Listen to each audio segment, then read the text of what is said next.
ಕಾಂಗ್ರೆಸ್ ಪಕ್ಷದ ನಡವಳಿಕೆ ಬಗ್ಗೆ ನಾವು ಟೀಕೆ ಮಾಡಬೇಕಾ? ನಾನು ಚರ್ಚೆ ಮಾಡೋದು ಅನವಶ್ಯಕ.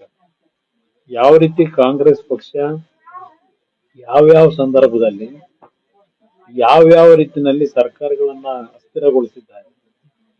ಕೇಂದ್ರದಲ್ಲಿದ್ದಂತ ಚರಣ್ ಸಿಂಗ್ ಅವರಿಂದ ಪ್ರಾರಂಭ ಆಗಿ ವಿ.ಪಿ. ಸಿಂಗ್ ಇರಬಹುದು, ಚರಣ್ ಸಿಂಗ್ ಇರಬಹುದು, ಚಂದ್ರಶೇಖರ್ ಇರಬಹುದು, ಅದೇ ರೀತಿ ದೇವೇಗೌಡರು ಅಧಿಕಾರದಲ್ಲಿದ್ದಾಗೂ ಸಹ ಯಾವ ರೀತಿ ಯಾವ ಕಾರಣಗಳನ್ನು ಕೊಟ್ಟು ಸರ್ಕಾರ ತೆಗೆದಿದ್ದಾರೆ ಅನ್ನೋದು ನೀವು ನೋಡಿದ್ದೀರಿ.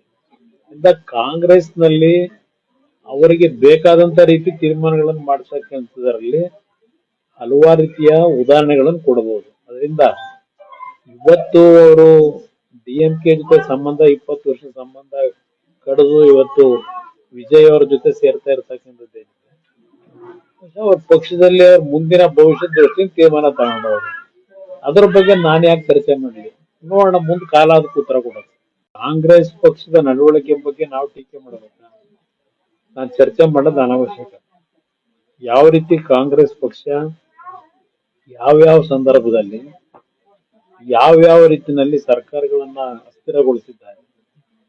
ಕೇಂದ್ರದಲ್ಲಿದ್ದಂತ ಚರಣ್ ಸಿಂಗ್ ಅವರಿಂದ ಪ್ರಾರಂಭ ಆಗಿ ವಿ.ಪಿ. ಸಿಂಗ್ ಇರಬಹುದು, ಚರಣ್ ಸಿಂಗ್ ಇರಬಹುದು, ಚಂದ್ರಶೇಖರ್ ಇರಬಹುದು, ಅದೇ ರೀತಿ ದೇವೇಗೌಡರು ಅಧಿಕಾರದಲ್ಲಿದ್ದಾಗೂ ಸಹ ಯಾವ ರೀತಿ ಯಾವ ಕಾರಣಗಳನ್ನು ಕೊಟ್ಟು ಸರ್ಕಾರ ತೆಗೆದಿದ್ದಾರೆ ಅನ್ನೋದು ನೀವು ನೋಡಿದ್ದೀರಿ.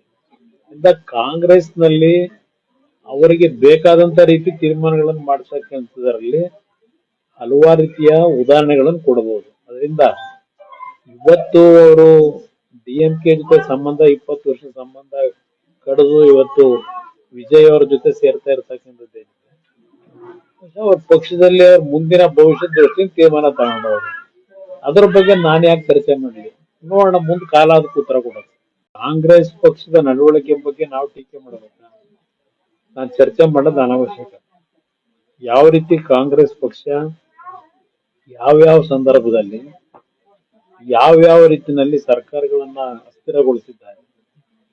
ಕೇಂದ್ರದಲ್ಲಿದ್ದಂತ ಚರಣ್ ಸಿಂಗ್ ಅವರಿಂದ ಪ್ರಾರಂಭ ಆಗಿ ವಿ.ಪಿ. ಸಿಂಗ್ ಇರಬಹುದು, ಚರಣ್ ಸಿಂಗ್ ಇರಬಹುದು, ಚಂದ್ರಶೇಖರ್ ಇರಬಹುದು, ಅದೇ ರೀತಿ ದೇವೇಗೌಡರು ಅಧಿಕಾರದಲ್ಲಿದ್ದಾಗೂ ಸಹ ಯಾವ ರೀತಿ ಯಾವ ಕಾರಣಗಳನ್ನು ಕೊಟ್ಟು ಸರ್ಕಾರ ತೆಗೆದಿದ್ದಾರೆ ಅನ್ನೋದು ನೀವು ನೋಡಿದ್ದೀರಿ.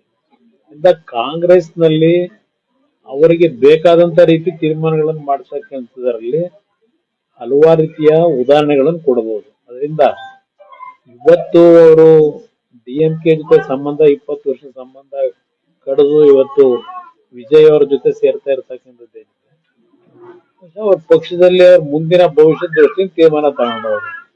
ಅದ್ರ ಬಗ್ಗೆ ನಾನು ಯಾಕೆ ಚರ್ಚೆ ಮಾಡಲಿ? ನೋಡೋಣ, ಮುಂದೆ ಕಾಲ ಅದಕ್ಕೆ ಉತ್ತರ ಕೊಡೋದು.